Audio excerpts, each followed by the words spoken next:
En la vida de San Francisco, la oración y la contemplación ocupan un lugar destacadísimo. Una frase de Tomás de Celano lo sintetiza todo. Ya no solo oraba, sino que era la oración personificada. Oraba en todo momento, estando sentado o caminando, comiendo o bebiendo, de día o de noche. Había aprendido a recoger sus sentidos externos y a concentrarse en Dios de tal manera que parecía pensar solamente en Él. Amaba sobremanera la soledad en su celda o en el bosque. Pedía a sus hermanos que, ocupados en el trabajo manual o en el estudio, nunca perdieran el espíritu del Señor y su santa operación.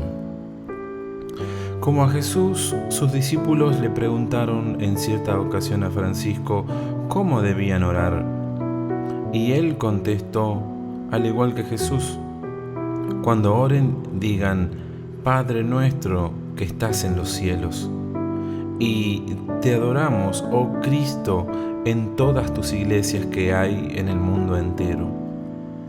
Y te bendecimos, pues por tu santa cruz redimiste al mundo.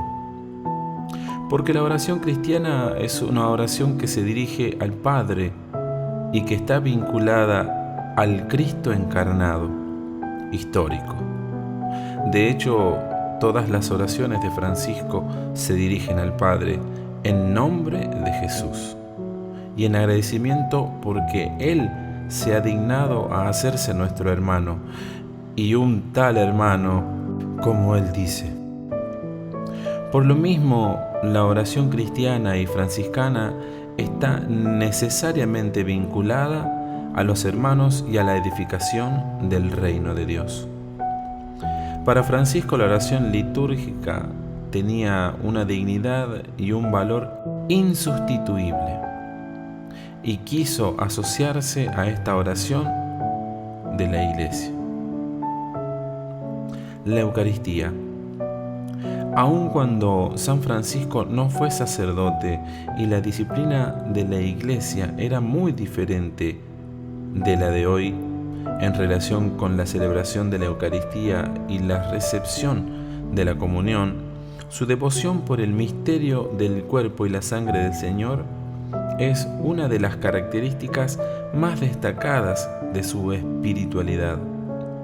Su piedad realista, centrada en la humanidad de Cristo, le hacía ver también con un gran realismo en el misterio eucarístico la continuidad y perpetuación de la obra redentora de Cristo en la tierra.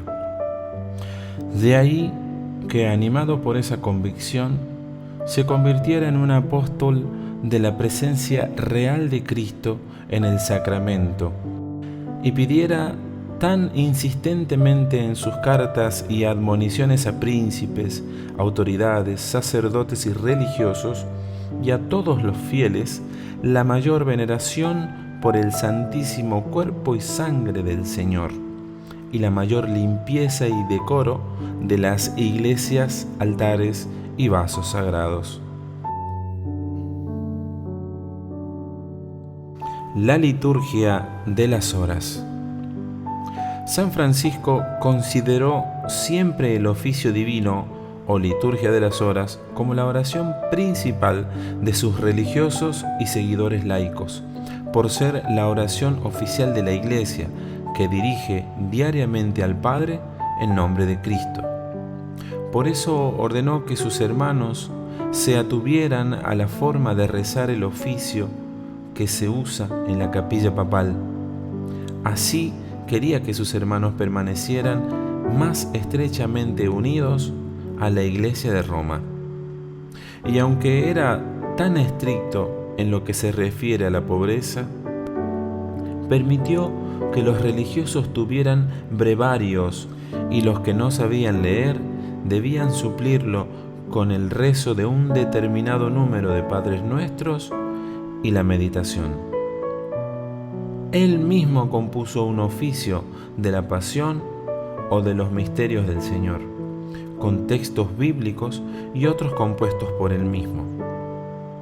Nunca se dispensaba del rezo del oficio divino, aun cuando estaba ciego o muy enfermo.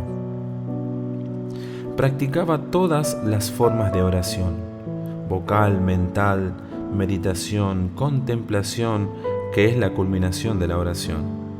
Sin duda, puede y debe ser considerado como verdadero maestro de oración. Podemos distinguir el contenido de su oración. Como hemos dicho, su oración se dirige al Padre, como la de Jesús.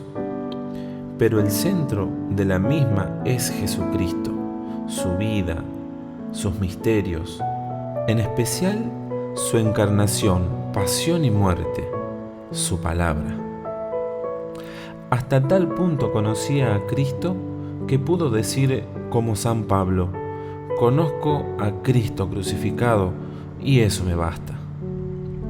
Y hasta tal punto conocía y meditaba la palabra de Dios que su biógrafo Celano dice de él: habitaba en la Escritura. Buscaba a Dios y a Cristo en la Biblia, la creación, la historia de los hombres y la existencia de cada uno de ellos. La alabanza y acción de gracias. En los escritos de San Francisco encontramos testimonios de todas las formas de oración, pero tenemos que decir que la oración normal de Francisco, como la de Jesús, fue la alabanza y acción de gracias.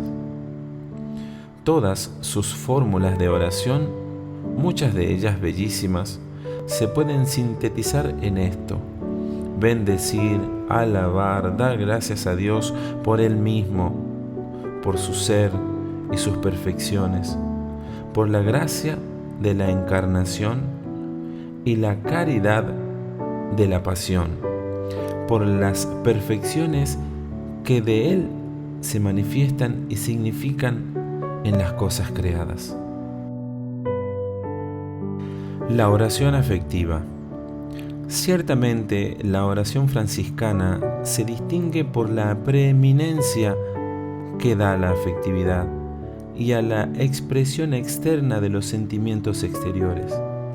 No le importaba tanto a Francisco la profundidad de los conocimientos, la importancia o profundidad de los temas o los métodos de orar, como la multiplicidad e intensidad del afecto y los sentimientos y su repercusión en toda la persona.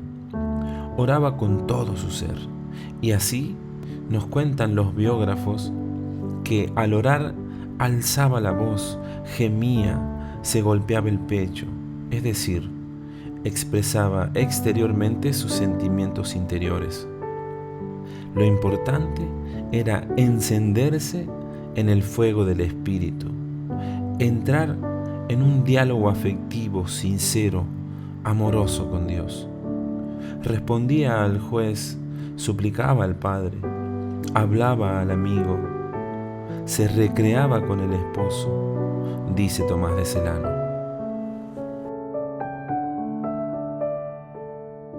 Todo esto que vimos en la oración de San Francisco lo podemos ver también en la vida del Padre Pío. Él también vivió todas estas características como digno hijo de Francisco. Continuaremos.